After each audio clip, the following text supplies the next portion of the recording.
नमस्कार. आषाढी कार्तिकी वारी महामंडळ द्वारे या चातुर्मासात ओळख संतांची हा जो कार्यक्रम त्यांनी सुरू केला आहे अत्यंत प्रशंसनीय अनुकरणीय आहे. या कार्यक्रमाद्वारे पूर्ण देशाभरात जे भाविक आहेत त्यांना पूर्ण संतांची ओळख होत आहे. मी आषाढी कार्तिकी वारी महामंडळाचे संयोजक श्री संतोष गोडबोले त्यांचे सर्वप्रथम आभार मानतो की त्यांनी आपल्याशी संवाद करायला ही संधी मला पुन्हा दिली. त्यांचा मी आभार व्यक्त करतो. आपण सर्वांना मी नमन करतो की आपण या व्यस्ततम जीवनशैलीमधनं वेळ काढून इथे हा विषय ऐकायसाठी आज उपस्थित आहात. एक क्षमा आपल्याशी अग्रिम मी मागत आहे. मध्य प्रदेशसारख्या हिंदीभाषी प्रदेशात जन्म झाला, शिक्षण हिंदी आणि इंग्रजीमध्ये झालं आहे, त्यामुळे मराठी भाषेवर तेवढा माझा प्रभुत्व नाही. तर काही चुका आढळू शकतात तर कृपा करून मला आपण क्षमा करावे ही अग्रिम विनंती करतो. आद्यगुरु शंकराचार्य यांच्या विषयावर काही बोलणं ही माझी पात्रता नाही, माझी योग्यता पण नाही, माझं ते सामर्थ्य पण नाही. पण त्यांच्याच कृपेने मी इथे आज आपल्यासमोर त्यांच्याविषयी सांगायसाठी बसलेलो आहोत. त्यांनीच कृपा ही केलेली आहे, त्यांनीच ही प्रेरणा दिलेली आहे आणि ते वदवून घेतील याच विश्वासाने त्यांची विनंती करतो आणि विषयाला सुरुवात करतो.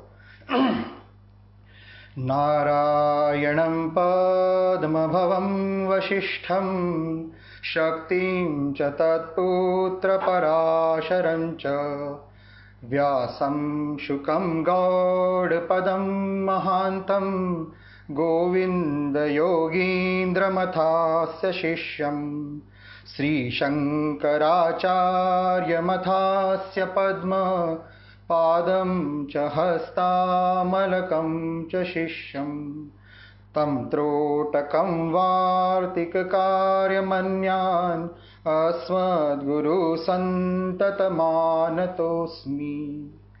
श्रुतिस्मृतिपुराणानाम् आलयं करुणालयं नमामि भगवत्पादं शङ्करं लोकशङ्करं शङ्करं शङ्कराचार्यं केशवं बादरायणं सूत्रभाष्यकृतौ वन्दे भगवन्तौ पुनः पुनः. यद्वारे निखिलानिलिम्पपरिषत् सिद्धिं विधत्ते निशं श्रीमच्छ्रीलसितं जगद्गुरुपदं नत्वात्मतृप्तिं गता. लोकाज्ञानपयोदपाटनधुरं श्रीशङ्करं शर्मदं ब्रह्मानन्दसरस्वतीं गुरुवरं ध्यायामि ज्योतिर्मयम्. एक 5 वर्षाचा मुलगा आपल्या गुरुकुलमधनं माधुकरी मागायला निघाला. त्या काळाची एक परंपरा होती की जे गुरुकुलमध्ये शिक्षा ग्रहण करायचे ते शिष्य माधुकरी मागायला जायचे. 5 घरात माधुकरी मागायची असायची आणि जे काय मिळायचं त्यांना सगळ्यांना वाटून खायचं असायचं. त्या दिवशी पण हा माधुकरी मागायसाठी निघालेला होता. एका घराच्या समोर पोहोचला आणि हाक मारली, ओम भवती भिक्षां देहि. त्या घरातली गृहिणी अत्यंत धार्मिक होती, श्रद्धावान होती. तिने हा आवाज ऐकला आणि ती या ब्रह्मचारी मुलाच्या झोळीमध्ये काही भिक्षा टाकील या भावनेने घरात गेली. पण घरात काहीच नव्हता, अन्नाचा एक दाणा पण नव्हता. घरात धर्म होता, श्रद्धा होती, पण दारिद्र्य होता. पण त्या श्रद्धापोटी तिने विचार केला की काही ना काही या ब्रह्मचारीला दिलंच पाहिजे, हिला मी रिकाम्या हाती तर जाऊ देणार नाही. म्हणून तिने एक आवळ्याचा तुकडा घेतला जो तिला मिळाला आणि तो तिच्या झोळीत टाकला. त्या बालकाच्या लक्षात आलं की या घरात धर्म आहे, श्रद्धा आहे, अध्यात्म आहे, पण दारिद्र्य आहे. म्हणून ते द्रवित झाले आणि त्यांनी तिथेच उभ्या समृद्धीची देवी आई लक्ष्मीची वंदना केली, तिची स्तुती केली, तिला आव्हान केले. अंगम हरे पुलकभूषणमाश्रयन्ती भृंगाननेव मुकुलाभरणं तमालम् अंगीकृताखिल विभूतिर्पाङ्गलीला माङ्गल्यदास्तु मम मङ्गलदेवतायाः. मुग्धा मुहुर्वदति वदने मुरारेः प्रेमत्रपा प्रणिहितानि गतागतानि मालादृशोर्मधुकरिव महोत्पलेया सा मे श्रियं दिशतु सागरसंभवायाः. या स्तोत्राला आपण म्हणतो कनकधारा स्तोत्र. का? जेव्हा हा स्तोत्र पूर्ण झाला, त्या स्तोत्रामध्ये जो भाव होता, जी आर्द्रता होते, जी करुणा होते, त्या करुणाने त्या बालकाने त्या आई लक्ष्मीचं आव्हान केलं होतं. त्या आव्हानाच्या पोटी ती प्रसन्न झाली आणि ती बालकाला विचारलं तिने की बाळा तुला काय हवंय, मी तुझ्यावर प्रसन्न झाले आहे. तो बालक म्हणाला, आई मला काहीच नको, तुला जर मला काही द्यायचं असेल तर तू या कुटुंबाला याच्यावर कृपा कर, याचं हे दारिद्र्य दूर कर. आई म्हणाली ह्याचे कर्माचे भोग आहे. पण तो बालक म्हणाला की नाही, तू जर मला म्हटलंय की तू प्रसन्न झाले आणि मला काही वर देण्याची इच्छा ठेवते तर या कुटुंबाचं दारिद्र्य तुला दूर करावं लागेल. आईने ना जाणे त्या कुटुंबाचं दारिद्र्य दूर करण्याचा विचार केला आणि असं म्हणतात, अशी जनश्रुती आहे की त्या घरावर तो जो आवळा होता त्या आवळाच्या आकाराचे स्वर्णाच्या आवळ्यांची वर्षा झाली. म्हणून या स्तोत्राचं नाव आहे कनकधारा स्तोत्र. म्हणजे कनक म्हणजे स्वर्ण. की या स्तोत्राचं आजही तेवढ्या श्रद्धेने भक्तीने आपण जर पाठ केला तर जी दरिद्रता आहे ती दूर होते. कोण होता हा बालक? जेव्हा हा सगळा प्रसंग घडला त्या गावामध्ये याची चर्चा झाली आणि विचारपूस झाली की हा बालक कोण आहे. 5 वर्षाचा हा बालक आणि हा आव्हान करतो देवीला, देवी प्रसन्न होते आणि याची मागणी पूर्ण करते. तर लोकांना लक्षात आलं की कालडी ग्रामात एक शिवगुरु भट्ट आणि विशिष्टा देवी नावाचं एक कुटुंब आहे, त्यांचा हा पुत्र आहे आणि गुरुकुलामध्ये शिकायला आला. याची विलक्षणता अशी कशी, त्याची पृष्ठभूमी लोकांनी काय आहे ते विचारपूस केली तर लक्षात आलं की विशिष्टा देवी आणि शिवगुरु भट्ट हे फार मोठे शिवभक्त होते आणि लग्न झाल्यानंतर त्यांना पुष्कळ दिवस अपत्य झालेलं नव्हतं. म्हणून त्यांनी आपल्या आराध्य शंकराची उपासना करण्याचं, घोर तप करण्याचं ठरवलं आणि त्याच्याच गावाच्या जवळ एक ऋषभ पर्वत नावाचं स्थान होतं, तिथे शिव मंदिर होतं. तिथे जाऊन त्यांनी हे तप करण्याचं ठरवलं. त्या तपात ते काय करायचे, दिवसभरात कंद मूळ आणि फळ खायचं आणि शिवचरणामृताचं प्राशन करायचं आणि दिवसभर ओम नमः शिवाय हा जाप करायचा आणि कसं करून शिवाला प्रसन्न करायचा हाच त्यांचा हेतू होत असे. आज लोक ही कल्पना करतात की असं कसं शक्य आहे बुवा, की कोणी तप केलं तर ती शक्ती कशी येते. तर आजच्या नवीन पिढीला जेव्हा कोणत्या फिल्ममध्ये हे कळतं की जब किसी चीज को शिद्दत से चाहो तो पूरी कायनात तुम्हें उसे मिलाने की साजिश करती है, तर पटकन लक्षात येतं. पण आपले शास्त्र जेव्हा म्हणतात की तुम्ही देवतांचं आव्हान त्याप्रमाणे जर केलं तर देवता खरोखर येतात, याचा प्रामाणिकताचं जे उदाहरण ते हेच आहे. 1 वर्ष झाले नाही आणि भगवान शंकर प्रसन्न झाले आणि ते या कुटुंबाला म्हणाले की मला तुमची इच्छा माहिती आहे, पण मी एकच तुम्हाला विचारतो की तुम्हाला सर्वज्ञ पुत्र हवा की अल्पज्ञ पुत्र हवा. सर्वज्ञ जर पुत्र हवा असेल तर तो अल्प आयुष्य असेल आणि अल्पज्ञ पुत्र हवा असेल तर तो दीर्घायुष्य असेल. पण या दोघा कुटुंबांनी सर्वज्ञ पुत्र हा निवडला. 686 इसवी सन वैशाख शुक्ल तृतीया, काही शास्त्रांमध्ये असं लिहिलेलं आहे की 788 वैशाख शुक्ल पंचमी, पुष्कळशा संन्यास आश्रमांमध्ये त्याच वेळेस आचार्य शंकरांचा जन्मोत्सव साजरा केला जातो. तर या 2 तिथ्या अशा शास्त्रामध्ये दिलेल्या आहेत की शंकरांचा जन्म झाला. यांचं बालपण कसं होतं, तर 3 वर्षाच्या आयुष्यात, जो 3 वर्षाचं यांचं वय होतं, या 3 वर्षाच्या वयात त्यांनी मल्याळमचे जे ग्रंथ होते, धार्मिक ग्रंथ होते, ते सगळे पाठांतर झालेलं होतं 3 वर्षाच्या वयात. त्याचनंतर रामायण, महाभारत, वेद आणि उपनिषद यांचं पण वाचन त्यांचं चालू होतं. आणि हा बालक श्रुतीधर होता. श्रुतीधर म्हणजे जर दुसऱ्यांकडनं ऐकून घ्यायचा, ते ऐकल्यानंतरही त्याला ते पाठांतर राहायचं. वडिलांना ही विलक्षणता त्या बालकाची लक्षात आली आणि त्यांनी विचार केला की 8 वर्षापर्यंत वाट पाहू शकणार नाही, आपण या बालकाला लवकरच गुरुकुलमध्ये पाठवावं लागेल. आणि त्यांनी विचार केला की याला 5 वर्षाच्या आतच आपण गुरुकुलमध्ये पाठवूया. पण विधीचा विधान वेगळा होता. शिवगुरु भट म्हणजे या बालकाचे जे वडील होते शंकराचे, त्यांना आधीच देवाज्ञा झाली आणि आई नाईलाजाने मग आपल्या माहेरी गेली. पण तिथे त्या वडिलांचा जो संकल्प होता तो तिला लक्षात आला. ती परत आपल्या घरी आली आणि 5 वर्षाच्या या बालकाला तिने गुरुकुलमध्ये धाडले. गुरुकुलमध्येही याची विलक्षणता गुरुच्या लक्षात आली. तिथे यांनी अभ्यास केला, आपला चालू केला. तर कसं करायचा, तर स्वतःचा अभ्यास करायचा. त्यानंतर जे दुसरे ज्याला आपण म्हणतो सिनियर मुलं जे असायचे त्यांचा पण अभ्यास करून घ्यायचा. 2 वर्षाच्या वयात शंकराने उपनिषद, पुराण, इतिहास, धर्मशास्त्र, न्याय, सांख्य, पातंजल, वैशेषिक सगळ्यांचं अध्ययन केलं. एक प्रतिभाशाली मुलाला जो अध्ययन करायला 20 वर्ष लागत होते, या बालकाने मात्र 2 वर्षाच्या वयात ते अध्ययन पूर्ण केलं. ही विलक्षणता त्याच्याकडे होती. गुरूंना हे लक्षात आलं की याचं अध्ययन आता पूर्ण झालेलं आहे. एकदा जेव्हा ते व्याकरण शिकवत होते त्यावेळेस त्यांनी सहसा सांगितलं होतं की महर्षी पतंजली हे गौडपादाचे शिष्य गोविंदपाद या नावाने जन्म घेतला आहे त्यांनी, आणि नर्मद्याच्या किनारे कुठेतरी ते गत सहस्त्र वर्षापासून साधनेमध्ये रत आहे. बालक शंकरांनी त्याच वेळी विचार केला होता की मी आता पुढच्या शिक्षणासाठी यांनाच आपला गुरु बनवीन, आणि तो त्यांना मनातल्या मनात गुरु मानून बसला होता. त्याचं शिक्षण पूर्ण झालं, तो घरी आला. त्यावेळेस ही परंपरा होते की ब्रह्मचारी आश्रमानंतर जर मुलगा घरी आला तर 1-2 दिवसही वाट नाही पाहिजे, त्याच्या आधीच मुलीची सोय असायची आणि तिला गृहस्थ आश्रमामध्ये प्रवेश करायचा, ही प्रथा होते. आईने त्या प्रथाप्रमाणे एक सुंदर मुलगी बघितली आणि शंकराला म्हटलं की बाळा आता तुझं लग्न करायचं आहे. त्यांनी स्पष्ट नकार दिला आणि तिचा दृढ निश्चय पाहून आईला फार आश्चर्य वाटलं. विधीचा विधान काही वेगळा होता. एक दिवशी एक ज्योतिष घरी आला.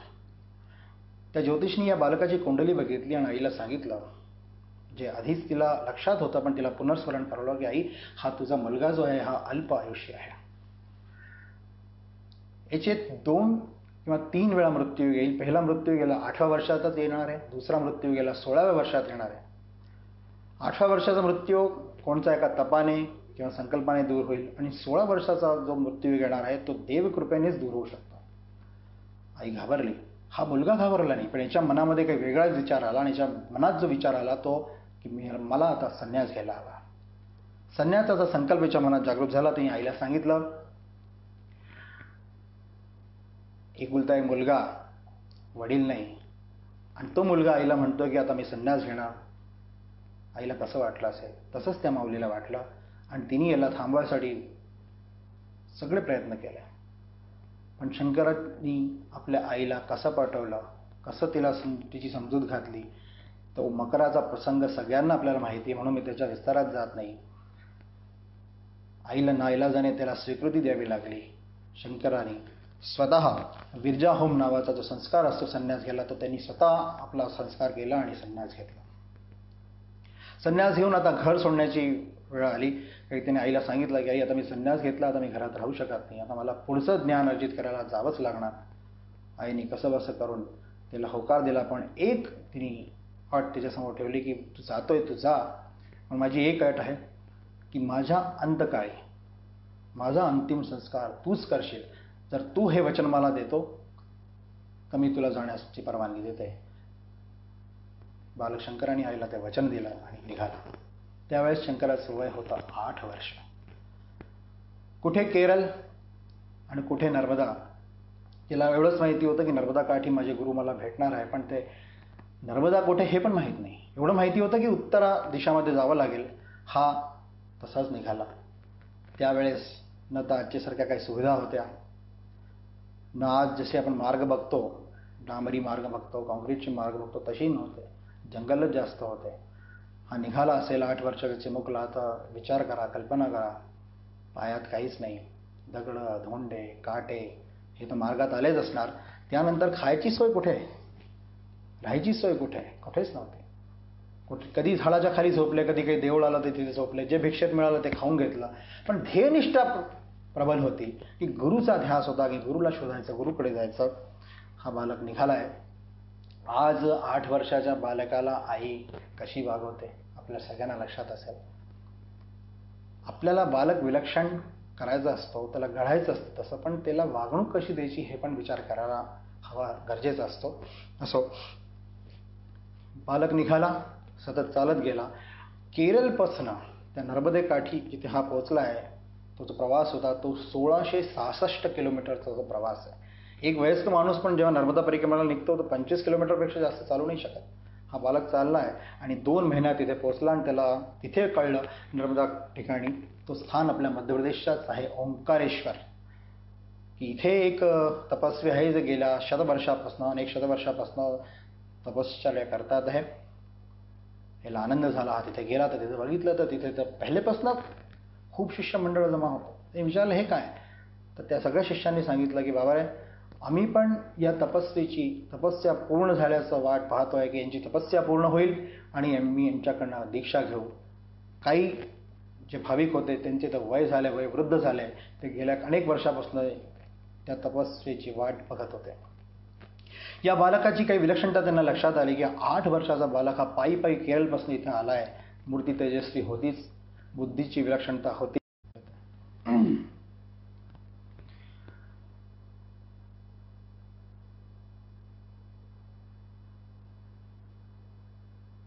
ते शिष्य सगळे या बालकाला आपल्या त्या तपस्वी गुरुजवळ घेऊन गेले.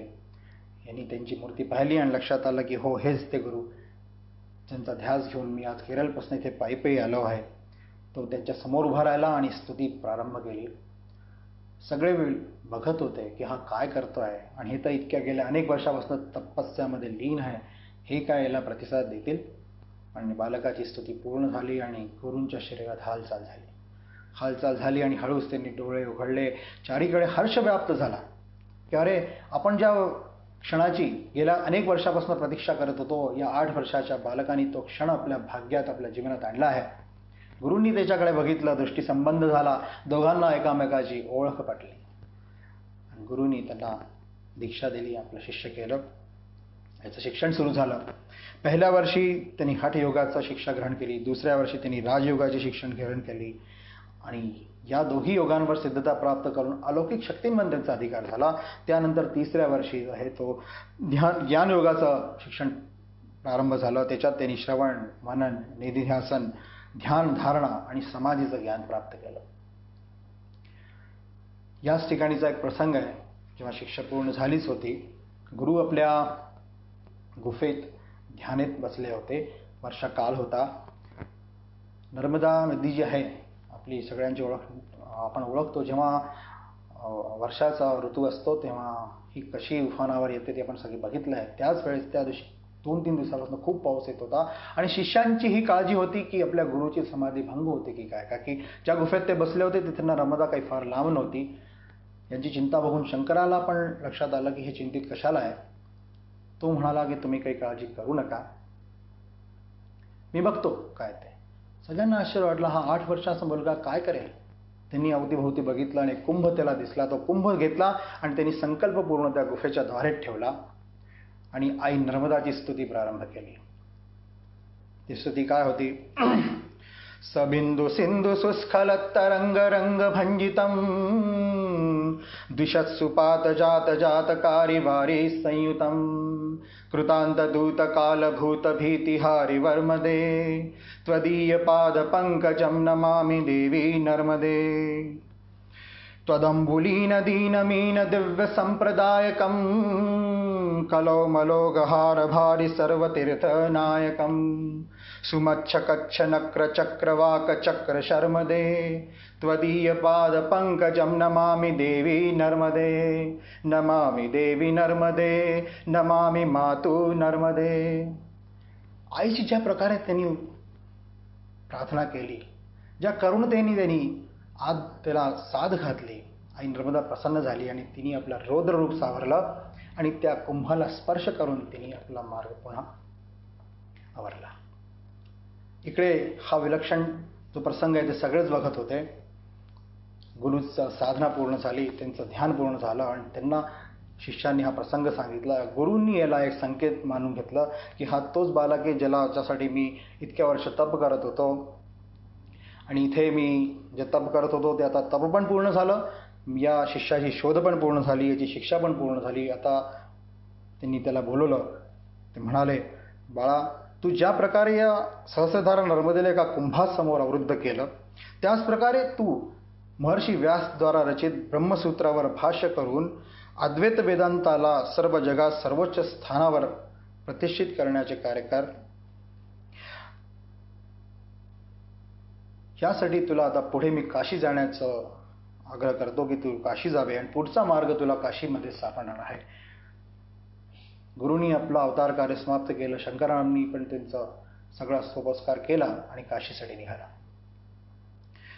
काशीला आल्यावर त्याची दिनचर्या होती गंगा स्नान करायचं, काशी विश्वनाथाचे दर्शन करायचे, आई अन्नपूर्णाचे दर्शन करायचे, ध्यान साधना करायची. आणि शिक्षा पूर्ण झाली होती म्हणून शास्त्रार्थ पण त्याचा चालू झाला. त्याची पांडित्य पाहून अनेक विद्वान त्याच्याकडे यायला लागले, शास्त्रार्थासाठी यायला लागले, आपले प्रश्न घेऊन यायला लागले, आपल्या जिज्ञासा समाधानासाठी त्याच्याकडे यायला लागले. तिच्याकडे जे ईश्वर प्रदत्त अद्भुत बुद्धी होती, अद्भुत मेधा होती, विषय निरूपण करण्याची जो क्षमता होती, ती पाहून सगळे चकित होते. एकदा एक प्रसंग घडला का की हा अद्वैत वेदांतात प्रतिष्ठित झालेला होता, ब्रह्मात प्रतिष्ठित झालेला होता, म्हणून तो ब्रह्माला सर्वस्व मानायचा की ब्रह्मच एकमेव आहे, ब्रह्माशिवाय बाकी या जगात काहीच नाही. स्नानाला जाताना आपले शिष्य याच्याबरोबर होते. स्नान करायला जाताना रस्त्यात एक बाई दिसली. मार्ग रुंद होता. त्या बाईच्या मांडीत बघितलं तर एक मस्तक होतं. ते मस्तक एक शवाचं होतं आणि तो शव त्या बाईच्या पतीचा होता. ते रडत होते, विलाप करत होते. शंकरांनी बघितलं, थोडा वेळ वाट पाहिली आणि तिने त्या आईला विनंती केली की आई, तू हे शव सरको म्हणजे आम्हाला स्नानासाठी मार्ग मोकळा होईल आणि जाता येईल. तर ती आई म्हणाली, का यतीवर, तुम्ही स्वतःच या शवाला का नाही सांगून देत आणि हा सरकून जाईल. ते म्हणाले की आई, तू दुःखाच्या भारात हे विसरती आहे की शव जो आहे स्वतः कसा सरकू शकतो, तिच्यात ती शक्तीच नाही. परत ती स्त्री म्हणाली, का यतीवर, आपल्या मतानुसार तर शक्ती निरपेक्ष ब्रह्मच या जगाचा नियंता आहे, त्याला शक्तीची काही गरजच नाही आहे, ब्रह्मच स्वतः सगळं काही करतो. शंकराची तंत्रा एकदम भंग झाली आणि त्यांनी बघितलं तर तिथे तो शव पण नव्हता, ती बाई पण नव्हती, पण ती महामाया, ती आदिशक्ती, ती महिषासुरमर्दिनी आपल्या अस्तित्वाची जाणीव या प्रसंगाने शंकराचार्यजींना करून गेली. शंकरांना ते लक्षात आलं की जगज्जनीचा काय प्रभाव आहे, की ब्रह्म आहे, ब्रह्म ह्या सृष्टीचा उत्पत्ती करता आहे, पालन करता आहे, संहार करता आहे, पण तो ज्या माध्यमाने करतो ती शक्तीच आहे. आणि म्हणून नतजानू होऊन त्यांनी एक आराधना केली आहे, ती स्तुती केली आहे जगज्जननीची. ती स्तुती पण आपण ऐकतो, आपण ऐकलेली आहे. हैगिरी नंदिनी नंदित मेदिनी विश्वविनोदिनी नंदिनुते गिरिवर विंध्य शिरोधिनी वासिनी विष्णु विलासिनी जिष्णुनुते भगवती हे शितिकंठ कुटुंबिनी भूरि कुटुंबिनी भूति कृते जय जय हे महिषासुरमर्दिनी रम्य कपर्दिनी शैलसुते. महिषासुरमर्दिनी स्तोत्र या नावाने हा स्तोत्र ओळखला जातो आणि आजही आपण नवरात्रात या स्तोत्राला म्हणतो, काही जण रोज याला म्हणतात. त्याचा प्रभाव आजही 1300 वर्षानंतर पण तोच आहे. आदिशक्ती महामायाने आपले अस्तित्व या प्रकारे शंकराचार्यांना करून दिलेले होते. एक दिवशी परत मणिकर्णिका घाटवर असाच प्रसंग झाला आणि एक चांडाल 4 कुत्र्यांना घेऊन त्यांच्या मार्ग अडवून उभा होता. हा प्रसंग पण आपण सगळ्यांनी ऐकलेला आहे. त्या शंकराचार्यांनी सांगितलं की बाबा, तू मार्ग सोड, मला पुढे जायचं आहे स्नानाला. तो म्हणाला की तू मार्ग सोडायला कोणाला सांगतोय, या शरीराला, हा तर जड आहे, की या शरीराच्या राहत आज जी आत्मा राहते त्या आत्मेला तू सांगतो की सरक. पण आत्मा ती स्वतः तर सर्वव्यापी आहे, शाश्वत आहे, सदैव शुद्ध आहे. तू म्हणतो की एकमेवाव द्वितीयम, म्हणजे कोणी पण वेगळं नाही, हे सगळे एकच आहे, तोच ब्रह्म सगळ्यांमध्ये विद्यमान असतो. तर ब्राह्मणामध्ये आणि चांडाळमध्ये काय अंतर आहे, काही भेद आहे. शंकराचार्यांना परत एक देवी लीलाचा भास होतो आणि ते एक स्तुती करतात. त्यांना लक्षात येतं की हे कोण आलेले आहेत. ती स्तुती होती, पशूनां पतिपापनाशं परेशं गजेंद्रस्य कृत्तिं वसानं वरेण्यं जटाजूटमध्ये स्फुरदांगवारिं महादेवमेकं स्मरामि स्मरामि. 11 श्लोकी वेदसार शिवस्तोत्र आहे. भगवान शंकर प्रसन्न झाले म्हणाले, बावळा, मी तुझ्यावर प्रसन्न आहे. तुझ्याद्वारे वैदिक धर्माची पुनःप्रतिष्ठा झाली पाहिजे ही माझी इच्छा आहे. तू वेदांताची निर्दोष व्याख्या करावी, भ्रमित मतवादांचे खंडन करावे आणि व्यासकृत ब्रह्मसूत्रावर भाष्य लिहावे आणि वेदांताचा जो मुख्य तात्पर्य आहे ब्रह्मज्ञान त्याची प्रतिष्ठा करावी. वैदिक धर्माची सर्वसाधारण समाजात प्रचार करावा ही माझी इच्छा आहे. ही देव आज्ञा घेऊन शंकर बद्रिकाश्रमसाठी पुढे वाढला. बद्रिकाश्रममध्ये जाताना रस्त्यात ऋषिकेश आले. तिथे त्यांनी मुक्काम केला आणि तिथे एक यज्ञेश्वर विष्णू मंदिर होते. हे यज्ञेश्वर विष्णू मंदिर म्हणजे जेव्हा यज्ञत काळ होता त्या काळात ऋषीमुनींनी हे मंदिराची स्थापना केली होती. त्याच्यात यज्ञेश्वर विष्णूचा विग्रह होता. पण जेव्हा शंकर तिथे पोहोचले तर तो विग्रह दिसलाच नाही. त्यांच्या मनात एक खंत निर्माण झाली की इथे मंदिर तर आहे आणि इथे हे हाल असे काय आहे आणि हा विग्रह कुठे. त्यांनी जेव्हा विचारपूस केली तेव्हा त्यांना सांगितलं लोकांनी तिथल्या की आचार्य, हा विग्रह आपल्या देशाच्या जवळ एक जो देश आहे चीन हा देश आहे, जे उपद्रवी येतात आणि ते या मंदिराची विटंबना करत होते, विग्रहाची विटंबना करत होते, म्हणून हा विग्रह आमच्या पूर्वी लोकांनी गंगेच्या पात्रात लपवलेला आहे. शंकरांनी त्यांना विचारलं की जर हा विग्रह तुम्हाला परत मिळाला तर तुम्ही काय त्याची पूजा अर्चा कराल? ज्याप्रमाणे मी व्यवस्था लावीन त्या व्यवस्थेप्रमाणे सगळे तुम्ही अनुष्ठान कराल? सगळ्यांनी होकार दिला. शंकर हळूहळू गंगेच्या पात्राजवळ गेले आणि तिथे त्यांनी एका ठिकाणी संकेत केला की इथे बघा, तुम्हाला कदाचित तो विग्रह सापडेल. आणि का आश्चर्य, तो विग्रह तिथे सापडला. त्याची प्राणप्रतिष्ठा शंकरांनी केली. आज यज्ञेश्वर विष्णू मंदिरमध्ये ती जी मूर्ती स्थापित आहे शंकराचार्यजी द्वारा स्थापित केलेली आहे. पुढे ते हिमालय क्षेत्रात प्रवेश केला त्यांनी. तिथे 5 शक्तिपीठ होते: श्रीयंत्रशिला, राजराजेश्वरी, कंसमर्दिनी, चामुंडा आणि महिषासुरमर्दिनी. पण तिथे एक वेगळाच प्रकार होता. तिथे तांत्रिकांचं प्राबल्य होतं आणि तिथे ते एक फार वाईट परंपरेचं पालन करत होते, ती म्हणजे नरबली. शंकरांना हे पाहून फार दुःख झालं आणि त्यांनी त्यांना धर्माचा खरा मर्म काय तो समजवला. धर्मतत्वाची खरी व्याख्या त्यांच्यासमोर केली. त्यांच्या ज्या मनात भ्रम होते ते भ्रमनिरसन केले आणि नरबलीसारख्या विभत्स परंपरेपासून त्यांना दूर केलं. पुढे ते बद्रीविशाल मंदिरात पोहोचले. तिथेही तोच प्रकार त्यांना दिसला की तिथेही विग्रह नव्हता. एक शालिग्राम ठेवलेला होता आणि त्या शालिग्रामच्या द्वारे एक सांकेतिक पूजा तिथे केली जात होती. परत तोच प्रश्न निर्माण झाला. उत्तर परत तेच मिळालं की हे चीन देशून येणारे उपद्रवी हे विटंबना करतात, म्हणून त्या मूर्तीला, त्या विग्रहाला आमच्या पूर्वजांनी लपवलं होतं. या चीन देशाची जी फितरत आहे बघा, 1300 वर्षापूर्वी पण तीच होती आणि आजही तीच आहे. मध्यकाळी काही लोकांना आपल्या इथे असं वाटलं आणि त्यांनी हिंदी चीनी भाई भाईचा नारा जरूर लावला आणि त्या जी भुरळ पाडली गेली त्या भुरळमध्ये किती वर्गमील जमीन आपली भारत देशाची तिकडे चालली गेली आणि त्यांचे वंशज आजही 15 मिनिटात आम्ही चीनला धडाव शिकवू शकतो ही भाषा करतात. असो, तो विषय नाही. तर आचार्यांनी परत तोच प्रश्न केला की जर तो विग्रह मिळाला आणि त्याची प्राणप्रतिष्ठा आपण केली तर तुम्ही पूजा अर्चा कराल का? सगळ्यांनी होकार दिला. आचार्य हळूहळू नारद कुंडाकडे गेले आणि त्यांनी नारद कुंडामध्ये प्रवेश करण्यासाठी जातच होते आणि तिकडे हाहाकार झाला. लोकांनी त्यांना अडवलं, आचार्य तुम्ही या कुंडात जाऊ नका, का की अलकनंदाचा जो स्तोत्र आहे तो खाली या कुंडामध्ये जुळलेला आहे आणि तो जो पण कोणी या कुंडात उतरतो त्याला खेचून ओढून. आम्ही तुम्हाला ही विनंती करतो की या कुंडापासून तुम्ही लांबच राहाल तर ठीक होईल.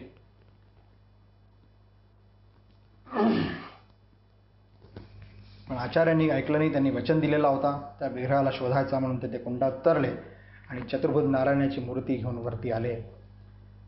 त्या मूर्तीला निरीक्षण पाहताना त्यांच्या लक्षात आलं की याच्या उजव्या हाताचे जे बोटं होते ते कुठे भंगलेले होते आणि भंगलेली मूर्तीची पूजा अर्चा होत नाही, म्हणून त्यांनी तो विग्रह घेतला आणि त्या अलकनंदाच्या पात्रात मागे जाऊन परत विसर्जित केला. परत कुंडात उतरले. परत चतुर्भुज नारायणाची मूर्ती घेऊन बाहेर आले. निरीक्षण बघितलं तर परत ते 4 बोटं जे भंगलेले दिसले. असं 1, 2, 3, 4 वेळा झालं. त्यांच्या मनात खंत होत होती आणि तेवढ्यात एक आकाशवाणी झाली, शंकरा तू काळजी करू नको, कलियुगात याच भंगमूर्तीची पूजा होणार आहे, म्हणून तू याचीच प्राणप्रतिष्ठा कर. आणि आज आपण जर तिथे गेला लक्षात येईल की त्या भग्नमूर्तीचीच पूजा होती आहे. ती आद्य शंकराचार्याद्वारा स्थापित अशी मूर्ती आहे. आद्य शंकराचार्यांनी अशा काही तीर्थक्षेत्रांची पण पुन्हा प्रतिष्ठा केलेली आहे. पुढे ते व्यास क्षेत्रात पोहोचले. तिथे काही दिवस ध्यानात, गंभीर ध्यानात त्यांनी काढले आणि ब्रह्मसूत्रावर भाष्यलेखांचं कार्य सुरू केलं. ब्रह्मसूत्राचं एक एक सूत्र उचलायचं, त्याच्यावर ध्यान करायचं आणि ध्यानामध्ये जे अर्थ त्यांना सुचायचा तो भाष्य लिहून काढायचा, हा विधान होता. या पूर्ण कार्यावधीत तिथे त्यांनी ब्रह्मसूत्र, द्वादश उपनिषद, गीता, याला प्रस्थानत्रयी म्हणतात, का की आपल्या देशात जितके पण शास्त्र आहे त्यांचे मुकुटमणी हे 3 ग्रंथ आहेत, यांचं त्यांनी भाष्य केलं. त्यानंतर आणखीनही 16 ग्रंथांचं त्यांनी तिथे भाष्य केलेलं आहे. आणि हे सगळं कार्य तिथे 4 वर्षात त्यांनी पूर्ण केलं. आणि ते भाष्य लिहायचे पण आणि त्याच्याबरोबर शिष्यांना त्याचं शिक्षण पण द्यायचे. हे प्रकार सगळं चालला होता. त्यांचं भाष्य पूर्ण झालं, कार्य हे शिक्षण कार्य सुरू होतं. तेवढ्यात तिथे एक ब्राह्मण आला आणि त्यांनी विचारपूस केली की बाबा रे, इथे ब्रह्मसूत्रावर कोणी भाष्य लिहिलं असा एक विद्वान आहे, त्याला मी भेटू करण्याची माझी इच्छा आहे. शिष्यानी त्या ब्राह्मणाला नेलं, आचार्यांपुढे उभं केलं. आचार्यांनी त्या ब्राह्मणाला बघितलं आणि त्यांची वंदना केली. मी तुमची काय सेवा करू शकतो? तो ब्राह्मण म्हणाला की तुम्ही ब्रह्मसूत्राची भाष्य केलेलं आहे. आचार्य म्हणाले, ज्या आचार्यांनी सूत्राची व्याख्या माहीत आहे मी त्यांना प्रणाम करतो. मला भाष्यकार होण्याचे गर्व अजिबात नाही. माझ्याकडनं जे काम ईश्वराने करून घेतलं ते मी केलेलं आहे. आपण जो प्रश्न कराल मी त्याचे उत्तर द्यायला सज्ज आहे. त्या ब्राह्मणाने ब्रह्मसूत्रावर प्रश्न केला की मला सांगा, 3 अध्यायाच्या 2रा सूत्राचा अर्थ काय? आचार्यांनी सांगितलं. त्यांनी त्याचं खंडन केलं आणि परत प्रतिप्रश्न केला. ब्राह्मणाने परत एक प्रश्न केला, आचार्याने उत्तर दिलं. त्या ब्राह्मणाने परत प्रतिप्रश्न केला, त्यांनी जे उत्तर दिलं त्याचं खंडन केलं. हेच चालत गेलं. पूर्ण दिवस गेला. ब्राह्मण म्हणाला मी दुसऱ्या दिवशी परत येतो. आचार्य म्हणाले या, उद्या पण आपण ही चर्चा करूया. दुसऱ्या दिवशी तोच प्रकार घडला. तो ब्राह्मण परत प्रश्न करत असे, आचार्य उत्तर देत असे, ब्राह्मण त्याचं खंडन करत असे, आचार्य परत उत्तर देत असे. परत तो दिवस गेला. हाच क्रम, हेच शास्त्रात दोघांमध्ये सतत 7 दिवस चाललेला आहे. दोघांचा असाधारण पांडित्य, दोघांची अद्भुत स्मृती, दोघांची अद्भुत मेधा, अंतर्दृष्टी आणि विचार निपुणता बघून सगळे थक्क होते. आचार्यांचा जो शिष्य होता पद्मपाद, तो त्यांना या क्षेत्रात मिळाला. पद्मपाद त्याचं नाव का झालं? कारण की हा जेव्हा शिष्य आलेला होता त्यांच्याकडे, त्यांची खूप सेवा शुश्रूषा करायचा, त्यांचा जवळीकचा होता. तर काही शिष्यांना त्याचा त्रास होता की हा आचार्यांच्या इतका जवळ कसा? तर आचार्यांनी एकदा हे सिद्ध करायसाठी की हा माझ्या जवळचा का आहे, त्याला नदीच्या पात्राच्या पलीकडे पाठवलं आणि आवाज दिला, तू लवकर ये.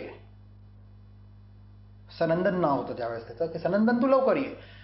सनंदननी पुढचा मागचा काही विचार नाही केला, नदीच्या पात्रात उडी मारली आणि पात्र जसं काही चालत तो निघाला आचार्याकडे, तरी धाव काढली. पण एक चमत्कार घडला. तो जिथे जिथे पाय देत होता तिथे तिथे कमळाचे फूल उमळत होते, पद्म उमळत होते. तर तो जिथे जिथे पाय देत होता तिथे तिथे ते पद्म उमळत होते, म्हणून या शिष्याचं नाव ठेवलं गेलं होतं पद्मपाद. आणि त्या पद्मपादाची मग काय पात्रता आहे, का अधिकार आहे, हा सगळ्या लोकांना लक्षात आला. तर याच पद्मपादाने आचार्यांना संकेत केला की आचार्य, ज्या प्रकारे हा शास्त्रात चाललाय, जितके सखोल प्रश्न हा ब्राह्मण तुम्हाला करतोय आणि प्रत्येक तुमच्या उत्तराचा हा खंडन करतोय आणि परत प्रतिप्रश्न करतोय, तर मला असं वाटतंय की हा काही साधारण ब्राह्मण नाही आहे. ब्रह्मसूत्रावर एवढा सखोल ज्ञान जर कोणाला असू शकतं ते स्वतः वेद व्यासच असू शकतात. आचार्यांना तो संकेत पटला, ती खूण पटली. आचार्य तळाक उभे राहिले आणि वंदन केला. नारायणं पद्मभवं वसिष्ठं शक्तिं च तत्पुत्र पराशरं च व्यासं शुकं गौडपदं महान्तं गोविन्द योगीन्द्रमथास्य शिष्यम्. हे श्लोक आपण सुरुवातीला ऐकलं. याच्यात पूर्ण आचार्यांची गुरुपरंपरा आहे. त्यांनी काय स्तुती केली की हे भगवान, जी गुरुपरंपरा आहे मी त्याचा शिष्य आहे. पहिलं ही परंपरा कुठून सुरू झाली तर भगवान नारायण, त्यानंतर पद्मपाद, त्यानंतर वशिष्ठ ऋषी, मग शक्ती, मग त्यांचे पुत्र पाराशर ऋषी, पाराशरांचे शिष्य झाले व्यास, व्यासांचे पुत्र शुकदेव, मग गोडपाद, मग गोडपाद नंतर गोविंदपाद, मग त्यांचा शिष्य हा शंकराचार्य. त्यांनी पूर्ण परंपरेचं वर्णन करून त्या व्यास ऋषींच्या चरणाशी प्रणाम केला. व्यास ऋषी प्रसन्न झाले आणि ते म्हणाले, मी तुझी पांडित्य बघायलाच इथे आलेलो होतो. या संसारात दुसरा कोणीच माझ्या एकाही प्रश्नाचं उत्तर देऊ शकत नव्हता. तूच एकमात्र असा एक व्यक्ती या संसारात आहे ज्यांनी 7 दिवस सतत माझ्या प्रत्येक प्रश्नांचं उत्तर दिलं, म्हणून मी तुझ्यावर प्रसन्न आहे. शंकरांनी काय म्हटलं असेल? आपल्या परात्पर गुरूंना बघून ते नतमस्तक झाले आणि ते म्हणाले, प्रभू, आता तुमच्या इच्छेप्रमाणे जे कार्य होतं, मी तुमच्याद्वारा रचित या ब्रह्मसूत्राचं भाष्य लिहिलं. आता मला तुम्ही आज्ञा द्यावी. माझ्या आयुष्याचे 16 वर्ष पूर्ण झालेले आहे आणि आता मला आज्ञा द्यावी की मी समाधी मार्गाने आपल्या निजधामी परत जाण्याची इच्छा त्यांनी व्यक्त केली. आज जवळपास जे सगळे शिष्य होते ते खदबदले. हे काय मागतो? हा 16 वर्षाचा युवक हा म्हणतोय की मला समाधी घ्यायसाठी आज्ञा घ्यावी. पण महर्षी वेदव्यास म्हणाले की नाही बाळा, आत्ता तो वेळ आलेला नाही. मी इथे याच्यासाठी आलेलो होतो की तू जे ब्रह्मसूत्रावर भाष्य लिहिलं आहे, आता ईश्वर इच्छेने तुला या भाष्याच्या माध्यमाने याचा प्रसार करायचा आहे आणि वेदांताचा ज्ञान पूर्ण समाजात पसरवायचं आहे आणि वैदिक धर्माची पुनःप्रतिष्ठा तुला या देशात करायची आहे. म्हणून देव योजनेने तुझं आयुष्य परत 16 वर्षांनी वाढवायसाठी मला आज्ञा झालेली आहे आणि ते वाढायला मी इथे आलेलो आहे. त्या ज्योतिषीने जी भविष्यवाणी केली होती की 8 वर्षाच्या वयात काही तपाने याचं आयुष्य वाढू शकतं, तर 8 वर्षाच्या वयात त्यांनी संन्यासाचं तप घेतलं, म्हणून आयुष्य 8 वर्ष वाढलं आणि या 16व्या वर्षी स्वतः वेदव्यासांनी येऊन 16 वर्षाचं आयुष्य आणखी शंकराचं वाढवलेलं आहे. यानंतर शंकराच्या आयुष्याचा उत्तरकाल प्रारंभ होतो आणि आपल्या देशामध्ये आज जे सनातन धर्माची प्रतिष्ठा आपण बघतो, त्या प्रतिष्ठाचा भक्कम पाया जो उभारला गेलेला आहे तो या 16 वर्षाच्या कारकिर्दीत शंकराचार्यजींनी उभारलेला आहे. आचार्यांना वेदव्यास म्हणाले होते की तुला काय करायचंय, तर वेगवेगळ्या जे वाद आणि प्रतिवाद आपल्या देशात आत्ता चालत आहे, त्यांचे जे विद्वान आहे त्यांच्याशी शास्त्रार्थ करून त्यांना पराजित करायचं आणि त्यांना वेदांताच्या मतांच्या बरोबर सहमत करायचं, हे कार्य तुला करायचं आहे. आता यासाठी सर्वात पहिले शास्त्रार्थ कोणाचा करायचा, तर लक्षात आलं कुमारिल भट नावाचे ते स्वतः वेदात निष्णांत आहे, पण ते कर्मकांडाचा त्यांचा जास्त जोर आहे, कर्मकांडांवरच त्यांचा श्रद्धा आहे. तू सर्वात पहिले त्यांच्याशी शास्त्रार्थ कर आणि ब्रह्मतत्वाची ओळख त्यांना करो. शंकर कुमारिल भट्टच्या शोधात गेले, कुमारिल भट्टपर्यंत पोहोचले. पण जेव्हा कुमारिल भट्टकडे गेले तेव्हा तिथे एक वेगळाच प्रकार घडलेला दिसला. कुमारिल भट्ट अग्निस्नान करत होते. का? तर कुमारिल भट्ट त्या प्रायश्चित्तपोटी अग्निस्नान करत होते. तो प्रायश्चित कसा? तर त्यांनी 2 चुका केल्या होत्या. त्या चुका अशा होत्या की जेव्हा जे बौद्ध धर्मावलंबी होते ते वैदिक धर्माची विटंबना करत होते, वेदांची विटंबना करत होते आणि त्यांच्या तर्कापुढे त्यावेळेसचे जे लोक होते ते पुरे पडत नव्हते. म्हणून यांनी पहिले बौद्ध धर्म काय त्याचं ज्ञान मी अर्जित करतो असा विचार केला, जेणेकरून मला तर्काने त्यांना पराजित करता येईल. म्हणून त्यांनी छद्मरूप घेतला आणि एका बौद्ध आश्रमात गेले होते आणि त्यांनी तिथे ज्ञान अर्जित केला. पण तिथे एक दिवशी एक प्रकार घडला की तिथे वेदाची इतकी निंदा चाललेली होती, हे दुःखी झाले, यांच्या डोळ्यातनं अश्रू निघायला लागले. त्या बौद्धांना लक्षात आलं की हा कोणीतरी वैदिक पंडित आहे जो छद्मरूपात हे ज्ञान ग्रहण करण्यात आलेला आहे. त्यांच्यात वादविवाद झाले आणि त्यांनी त्यांना आव्हान केलं की तुझे वेद खरे आहे हे सिद्ध करून दाखव. तर तिथे कुमारिल भट्ट म्हणाले होते की जर वेद सत्य आहे तर मी या पर्वतापासून उडी मारीन तरी मी जिवंत राहीन. आणि तसंच झालं होतं, त्यांनी उडी मारली. पण ते म्हणाले होते की जर वेद सत्य असतील तर कुठेतरी मनात एक छोटीशी शंका निर्माण झाली होती, म्हणून त्यांच्या एका अंगाला इजा झाली. पण ह्या ज्या 2 चुका त्यांच्याकडनं झाल्या होत्या, एक छद्मरूप त्यांनी धरलं आणि ज्ञान अर्जित केलं आणि दुसरं वेदांवर त्यांनी शंका क्षुल्लकशी शंका त्यांच्या मनात आली होती. म्हणून या 2 चुकांचं प्रायश्चित करण्यासाठी त्यांनी अग्निस्नान करण्याचं निश्चित केलं होतं आणि त्या दिवशी ते अग्निस्नान करत होते आणि शंकर तिथे पोहोचले. अर्ध शरीर त्यांचं अग्निध्वस्त झालेलं होतं, थोडंसं शरीर उरलं होतं. त्याच्यातच त्यांनी संवाद शंकराशी केलेला आहे आणि त्यांना म्हटलं की मी तुमची विद्वत्ता ऐकलेली आहे, पण आता मी अग्निस्नान करण्याचा निर्णय घेतला आहे आणि तो मी परत करू शकत नाही, परत मी येऊ शकत नाही. म्हणून तुम्ही असं करा की माझा जो शिष्य आहे त्याला तुम्ही शास्त्रार्थात पराजित करा आणि तुम्ही जे वैदिक ज्ञान, वेदांताचं ज्ञान प्रतिस्थापित करण्यासाठी, दिग्विजयसाठी निघालेला आहे, तुम्ही जर मंडन मिश्रला, तर जो शिष्य होता त्याला जर तुम्ही पराजित केलं तर तुमचं कार्य अर्धपूर्ण होऊन जाईल. शंकर तिथे निघाले, त्यांचा सोपस्कार पूर्ण केला आणि मंडन मिश्रच्या शोधात निघाले. तो प्रसंग आपण ऐकलेला आहे. मंडन मिश्र हे पण आपल्याच मध्य प्रदेशमध्ये माहिष्मती त्या स्थानाचं नाव होतं. आज ज्याला आपण मंडलेश्वर नावाने ओळखतो, नर्मदे काठीच ते स्थान आहे. तिथे मंडन मिश्र आणि शंकराचार्याचा जो शास्त्रार्थ झाला आहे तो अत्यंत प्रसिद्ध प्रसंग आहे, म्हणून त्याच्या विस्तारात मी जाणार नाही, तो सगळ्यांना माहीत आहे. त्यांची पत्नी उभय भारती ही त्या दोघांच्या मध्ये निर्णयकर्ता बनली होती. ती स्वतः सरस्वतीची शिष्य होती, स्वतः सरस्वतीचा अवतार होती. मंडन मिश्र शास्त्रार्थात पराजित झाले आणि त्यांनी आचार्यांचं शिष्यत्व पत्करलं. आचार्यांनी त्यांना दीक्षा दिली आणि संन्यास दिला आणि संन्यासानंतर त्यांचं नाव झालं सुरेश्वराचार्य. हे शंकराचार्यांचे दुसरे पट्टशिष्य. पहिले जे होते पद्मपाद, दुसरे सुरेश्वराचार्य. या घटनेनंतर आचार्यांचा दिग्विजयचा अभियान सुरू झाला. त्यांचं भ्रमण पूर्ण देशात सुरू झालं. दक्षिणमध्ये जाण्यासाठी ते सज्ज झाले आणि मध्य प्रदेशमधनं निघाले, मंडलेश्वरमधनं निघाले, नाशिक होत पंचवटी पोहोचले आणि तिथे चंद्रभागा काठी आपल्या सगळ्यांचा आवडता देव म्हणजे पांडुरंग, पंढरीनाथ, विठ्ठल त्याच्या मंदिरात पोहोचले आणि त्याचं मनोहरी रूप बघून ते पण भावारून गेले आणि त्यांनी एक स्तुती ती केलेली आहे विठ्ठलाची.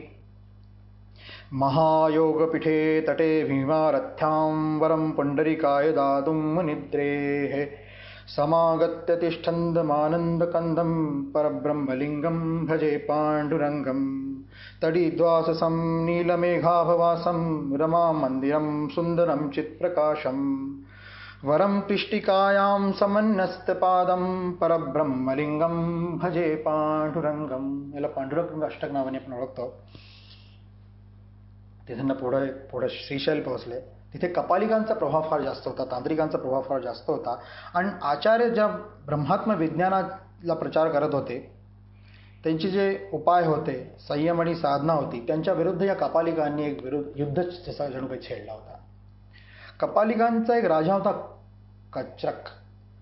त्यांनी आचार्यांचा वध करायसाठी कपालिकांचा जो सर्वोच्च तांत्रिक होता उग्रभैरव त्याला नियुक्त केले की जर आचार्य शंकराचा प्रभाव असाच वाढत गेला तर आपलं काय होणार. या उग्रभैरवनी काय केलं, यांनी छद्मरूप घेतला. छद्मरूप घेतला म्हणजे हा शिष्य मला तुमचा व्हायचं म्हणून आचार्य शंकरांकडे गेला, त्यांचा शिष्य झाला, त्यांची सेवा शुश्रूषा करायला लागला. आणि एक दिवशी असाच तो बसला होता. आचार्यांनी तर विचारला, बाबा काय झालं. तर तो म्हणाला, आचार्य मी एक अनुष्ठान करत आहे आणि त्या अनुष्ठानामध्ये असं आहे की मला अमावस्याच्या रात्री एका विद्वान पंडित आणि संन्यासीचंच मस्तक मला तिथे ईश्वराच्या समोर समर्पित करावं लागणार. ते कुठे मिळेल मला म्हणून या चिंतेत मी लागलेलो आहे. तर आचार्य म्हणाला, अरे तुझी काळजी कशाला करतो, मी आहे ना. तू ज्याप्रमाणे वर्णन केलं आहे तसं वर्णनमध्ये मी कुठेतरी त्या ह्याच्यात बसतो, तर तू माझंच मस्तक चढव. तो खुश झाला, त्याला हेच हवं होतं. अमावस्याचा दिवस आला आणि ह्याचं अनुष्ठान चालू झालं. इकडे सगळे शिष्य झोपलेले होते. त्यांचाच शिष्य पद्मपाद, त्याला भगवान नरसिंहाची सिद्धी होती. तर नरसिंह त्याला आराध्य होते आणि भगवान नरसिंहाने त्याला स्वप्नामध्ये येऊन तो दृष्टांत दिला की असा कसा काही प्रकार घडतोय, ते लवकरचा. हा हळबळून उठला. त्यांनी त्या नरसिंहांच्या शक्तीलाच आव्हान केलं. त्या शक्तीचा आवेशाने तो त्या स्थानी पोचला जिथे हा उग्रभैरव आचार्य शंकराचा बली देण्याची तयारी करून सज्ज झालेला होता. पण हे तसेच तिथे पोहोचले पद्मपाद.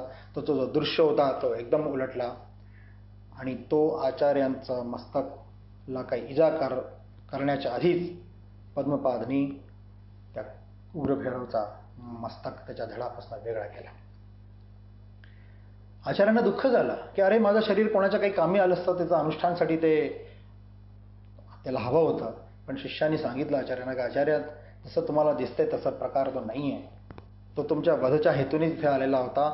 आपली जी प्राथमिकता आहे की आपल्याला वेदांतचं विज्ञान स्थापित करायचं आहे, वैदिक धर्माची प्रतिष्ठा स्थापित करायची, हे तुम्ही लक्षात घ्या. म्हणून जगणे हे आवश्यक आहे. आचार्यांना ते पटलं. पुढून ते मग शृंगेरीला पोहोचले. शृंगेरीला एक ब्राह्मण कुटुंब त्यांच्या जवळ आला. त्या ब्राह्मण कुटुंबाचा एक काही वेगळाच त्रास होता. तो त्रास असा होता की त्यांना एक मूल जन्माला आला होता. मुलगा मोठा झाला, पण जन्मापासून तो कधी एक शब्द पण बोलला नाही. त्या कुटुंबाला हे बडा आश्चर्य वाटत होतं की हा मूल काही बोलला नाही, ऐकतो सगळं पण हा बोलत काहीच नाही. आचार्यांनी त्या मुलाकडे बघितलं आणि त्याला त्या मुलामध्ये काही विलक्षणता भासली. आचार्यांनी त्या मुलाला संस्कृतमध्ये प्रश्न विचारला, कस्त्वम शिशो कुतोसी गंता, किम नाम ते त्वम कुतो आगतोसी. हे शिशु तू कोण आहे, कुठं आला, तुझे आईवडील कोण आहे. सगळ्यांना आश्चर्य वाटत होतं की अरे हा मुलगा जन्मापासून बोललाच नाही आणि हा आचार्य काय याला काय वेळ लागला की काय हा याला संस्कृतमध्ये प्रश्न करतोय. पण तो मुलगा ज्याला जडबुद्धी सगळे लोक मानून चुकले होते, जो कधी एक शब्द पण बोलला नव्हता, त्यांनी उत्तर दिलं आचार्यांना, नाहम मनुष्यो न च देव यक्षो न ब्राह्मणम क्षत्रिय वैद्य शूद्र न ब्रह्मचारी न ग्रैवनस्तो भिक्षुर्न चाहम निजबोध रूप. सगळ्यांना आश्चर्य वाटलं. आचार्यांनी हा प्रश्न काय केला, हा उत्तर देतो काय. त्यांनी उत्तर देत दिलं होतं की मी मनुष्य पण नाही, न देव आहे, न यक्ष आहे, न ब्राह्मण आहे, न क्षत्रिय आहे, न वैश्य आहे, न शूद्र आहे, न ब्रह्मचारी, न गृहस्थी, न वानप्रस्थी आहे, न संन्यासी आहे. मी निजबोध रूपा स्वयं ब्रह्म आहे, हे लक्षात आलं. आचार्य शंकराचार्यांना त्याची ओळख पटली की हा कोण आहे. त्यांनी धर्मकार्यासाठी त्या आईवडिलांकडनं त्या मुलाला मागून घेतला की हा तुमच्या काही कामाचा नाही, का की हा जर तुमच्याबरोबर आला तर काही बोलणारच नाही, पण याला मला तुम्ही द्या. आणि त्याच्या जे ज्ञान होता त्याच्या हाताचा मळासारखं त्याच्याकडे होतं, म्हणून त्याचं नाव ठेवलं गेलं हस्तामलक. हा तिसरा पट्ट शिष्य शंकराचार्यांचा. तिथं ते शृंगेरीला आले. शृंगेरीला त्यांनी श्रीयंत्राची स्थापना केली आणि उभय भारतींना यांच्याबद्दल संवाद झाला होता. उभय भारती सरस्वतीचाच अवतार होता, म्हणून उभय भारतींनी हा वचन दिलं होतं की जर तुम्ही शृंगेरी पीठामध्ये श्रीयंत्राची स्थापना कराल तर मी तिथे राहीन, आणि ती तिथे त्यांची स्थापना केलेली आहे. शंकराचार्यांचे जे शिष्य होते त्याच्यामध्ये 14 प्रधान शिष्यांचं वर्णन शास्त्रामध्ये केलं आहे. पद्मपाद, हस्तामूलक, सुरेश्वराचार्य, तोटकाचार्य, समितपाणी, चिद्विलास, ज्ञानकंद, विष्णुगुप्त, शुद्धकीर्ती, भानुमरीच, कृष्णदर्शन, बुद्धिवंत, विरिंचिपा, शुद्धानंद असे हे 14 प्रधान शिष्य त्यांचे होते. एक दिवशी शास्त्र व्याख्या करण्यात आचार्य मग्न होते आणि तेवढ्यात त्यांना आपल्या आईची तीव्र आठवण आली. त्यांना सगळ्या सिद्धी प्राप्त होत्या म्हणून आकाशमार्गाने ते आईजवळ गेले. तिथे पाहिलं तर आईचा अंतिम वेळ आलेला होता आणि ती तीव्रतेने आठवण करत होती. आणि शंकराचार्यांनी जो वचन दिलेला होता संन्यास ग्रहण करताना की तुझं अंतिम संस्कार सगळं मीच करीन, त्या हेतूने ते तिथे पोहोचले. पण तिथला जो समाज होता त्यांनी अडवलं की तू संन्यास घेतलेला आहे, आता तू अग्नीशी तुला संपर्क करायला नको, तू हे अग्निसंस्कार करू शकत नाही. पण शंकरांनी वचन दिलेला होता म्हणून ते आपल्या ठिकाणी ठाम होते. या वादविवादमध्ये असं झालं की कोणी पण ते अंतिम संस्कार करायला सहायता करायला आलंच नाही. नाईलाजाने शंकराला आपल्या आईचा संस्कार आपल्या घराच्या बाहेर तिथेच करावा लागला. आणि आज असं म्हणतात की जितके नंबूद्री ब्राह्मण तिथे केरळमध्ये आहेत ते आजही आपल्या परिजनांचा संस्कार घराच्या बाहेरच करतात, त्या पद्धतीचं अनुसरण करतात. पण त्यांचे मत होते की संन्यासाचा अर्थ निरग्नी होऊन, निष्क्रिय होऊन, कर्मविरीत होऊन हे संन्यास नाही आहे. की संन्यास घेतला म्हणजे तुम्हाला अग्नीचा स्पर्श नाही करायचा, निष्क्रिय होऊन जायचं आहे, काही कर्मच नाही करायचं. त्यांचा संन्यासाचा हेतू त्यांनी जो स्पष्ट केला, त्यांचं म्हणणं होतं की कर्मामध्ये आसक्ती नको. कृष्णाने जसं म्हटलंय कर्मण्येव अधिकार असते, कर्मामध्ये कर्मफलात अनासक्ती असली पाहिजे. इहलोक आणि परलोकाच्या सुखाची पण अपेक्षा नको, त्याची पण विरक्ती झालेली पाहिजे. आणि नुसतं लोक कल्याणकारी कर्मानुष्ठान तुमच्याद्वारे घडलं पाहिजे, तोच यथार्थ संन्यास आहे, हे शंकराचार्यांनी लोकांना समजवलं. आचार्य जेव्हा शास्त्रार्थ करायचे तर जवळजवळ त्यावेळेस 80 संप्रदाय इथे होते. जिच्यात आपण काही नावं आपण ऐकलेली आहे, शैव, शाक्त, वैष्णव, गाणपत्य, कर्मवादी, 9 ग्रहांचे उपासक, त्यानंतर सिद्ध, गंधर्व, वैताल उपासक पण संप्रदाय होते, वामाचारी, पंचरात्र संप्रदाय, हिरण्यगर्भोपासक, सूर्योपासक, वनहितामतावलंबी, चार्वाक मतावलंबी, हठयोगी, राजयोगी, द्वैतव्याधी, जवळजवळ असे 80 संप्रदाय होते त्यांच्याशी शास्त्रार्थ शंकराचार्य त्यांच्या विद्वानांशी शास्त्रार्थ त्यावेळेस केलेला आहे. आणि अनेक शतक वर्षापासून हिंदू समाज जो वैदिक धर्मापासून दुरावला होता आणि असंख्य संकीर्ण मतवादात तो विभाजित झालेला होता. आणि गंमत ही होती की जितके संप्रदाय होते त्यांना हे वाटत असे की आमचा संप्रदाय भ्रांतिविहीन आहे, वेदानुगामी आणि परमसत्याला प्राप्त करण्यासाठी हाच एकमात्र मार्ग आहे, हे सगळ्या संप्रदायवाल्यांना वाटायचं. पण आचार्यांनी वेदांची जी प्रामाणिकता होती, प्रतिष्ठा होती आणि हिंदू धर्माचा जो सर्व मतवादांवर संस्कार करून त्यांनी जनसमुदायाला वेदानुगामी केले, हे सर्वात मोठं कार्य आचार्यांनी केलेलं आहे. आचार्यांचं पांडित्व आणि कवित्व किती उच्च दर्जाचे होते हे त्यांची रचना, जितकेही रचना आहे त्यांच्या ते स्वतःप्रमाणे आज आपण वाचलं ते लक्षात येतं. प्रस्थानत्रयी जो सर्वात कठीण ग्रंथ मानला जायचा, आजही तो मानला जातो. जर आपण वाचलं तर सहसा आपल्याला ते लक्षात येत नाही, पण त्याचे पण त्यांनी जे भाष्य केले आणि इतक्या सहज सरळ सोप्या पद्धतीने ते समजवलं आहे.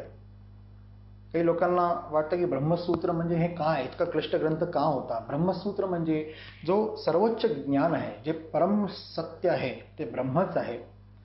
आणि या ब्रह्माला जाणून घ्यायसाठी सगळी खटपट असते. आपल्या इथे जो मोक्ष हा जो परमलक्ष्य मानव जन्मासाठी लिहिलेला आहे आणि प्राप्त काय करायचं तर ब्रह्मत्व प्राप्त करायचं, तर या ब्रह्मासंबंधी मानवच्या मनात जे जे काही प्रश्न येऊ शकतात ते सगळे प्रश्न त्या ब्रह्मसूत्रात आहे.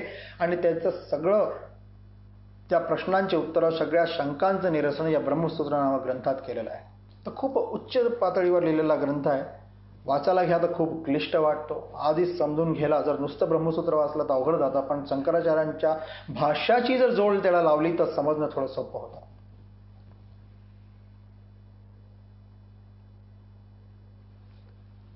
आचार्य स्वतः उदारपंथी होते. त्यांनी कधी पण कोणाला पण आपल्या मतसंप्रदायाला सोडून द्या असं सांगितलं नाही. त्यांनी शास्त्राचा आधार देऊन आणि तर्काने त्यांच्या भ्रमाचे निरसन केले आणि त्यांना यथोचित संस्कार करत त्या सगळ्या संप्रदायांना वेदानुगामी केलेले आहे.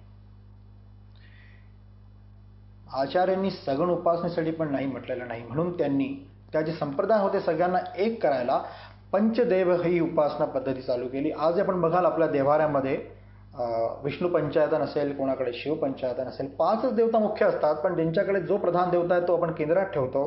हे 5 देवता म्हणजे गणेश, विष्णू, शंकर, देवी आणि सूर्य.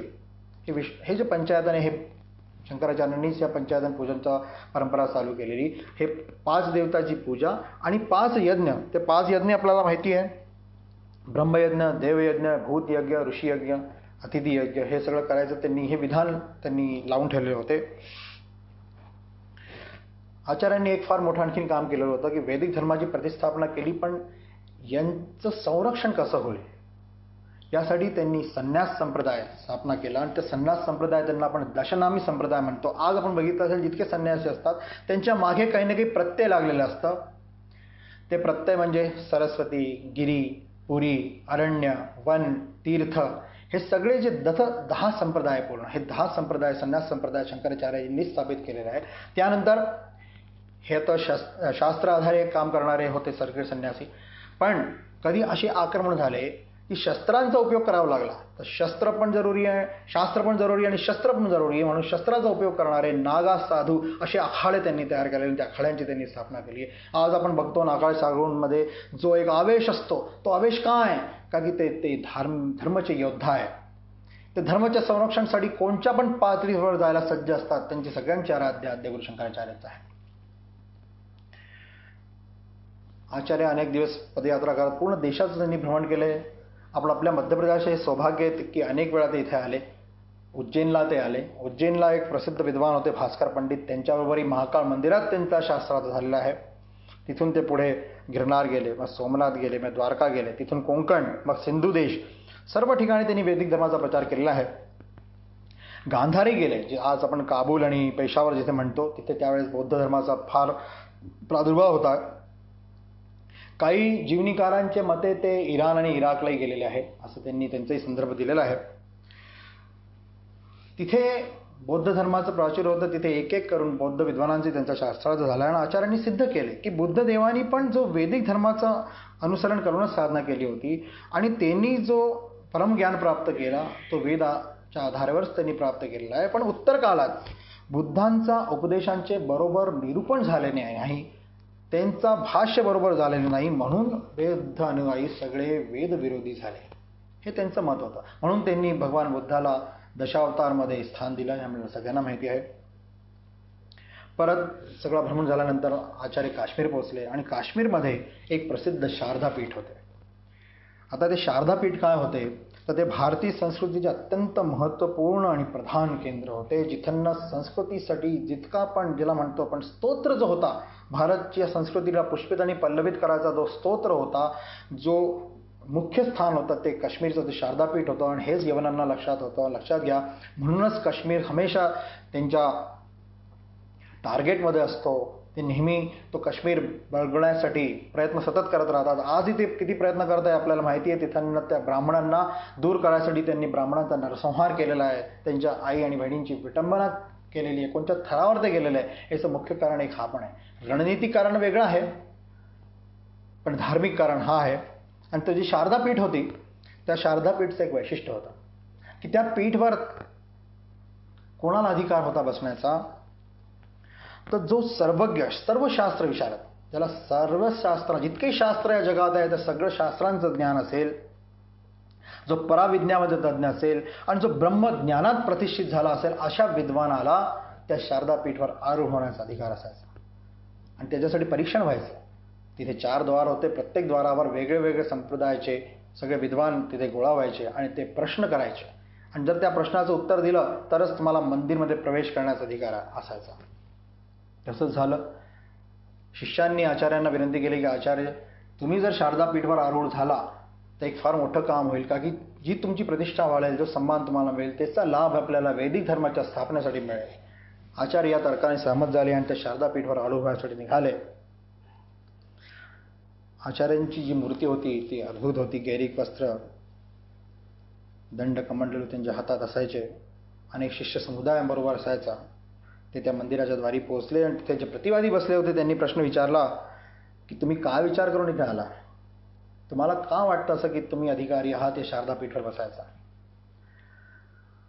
काय तुम्ही सर्वज्ञ आहात? आचार्याने उत्तर दिलं, हो मी सर्वज्ञ आहे आणि या जगात असं काहीच नाही जे मला ज्ञात नाही आहे, पण तरी ज्यांना प्रश्न विचारायचे ते प्रश्न विचारू शकतात, मी सज्ज आहे. तिथे विद्वान होते. तर आज आपले जे दर्शन शास्त्र आहे, आपण ओळख माहिती आहे आपल्याला, कणाद मतावलंबी वैशेषिक, गौतम मतावलंबी न्यायिक, कपिल मतावलंबी सांख्य, जैमिनी मतावलंबी मीमांसक. बौद्धांमध्ये पण 4 संप्रदाय त्यावेळेस होते. ते म्हणजे सौत्रांतिक, वैभाषिक, योगाचारी आणि माध्यमिक. जैन ते 2 संप्रदाय आजही आहे, दिगंबर आणि श्वेतांबर, त्यांची विद्वान तिथे होते. इथे प्रश्नोत्तर कसे झाले याची एक झलक आपण बघूया. मी तसंच तुमच्या समोर ठेवतोय जसे प्रश्न झाले. गौतम मतावलंबींनी प्रश्न विचारला की तुम्ही सांगा आचार्य की कणाद आणि गौतम यांच्या मतांमध्ये मुक्तीच्या संदर्भात काय भेद आहे. आचार्याने उत्तर दिलं की कणादच्या मते आत्मा मुक्तीच्या अवस्थेत विशेष गुणरहित आणि पुनरुत्पत्तीच्या संभावनेपासून मोकळी होऊन आकाशाप्रमाणे निष्क्रिय आणि असंग असतो. आपण हा प्रश्न उत्तर ऐकाल तर थोडंसं जड वाटेल आजही ऐकून की काय विषय, काय चाललंय. सामान्य माणसाला समजण्यासाठी फार अवघड आहे, पण मी मुद्दामून ठेवतोय. याचं कारण मी पुढे सांगेन. गौतमच्या मते आत्मा ज्या मुक्त अवस्थेत आनंद आणि सतत युक्त होऊन स्थित असतो. कणादच्या मते 7 पदार्थ आहे, गौतमच्या मध्ये 16 पदार्थ आहे. पदार्थ संबंधात दोनांमध्ये काही भेद नाही. तत्वज्ञानाने मुक्तीच्या संबंधात दोन्ही पक्षात साम्य आहे. हे दोन्ही संतुष्ट झाले. मग सांख्यवादी पुढे आले.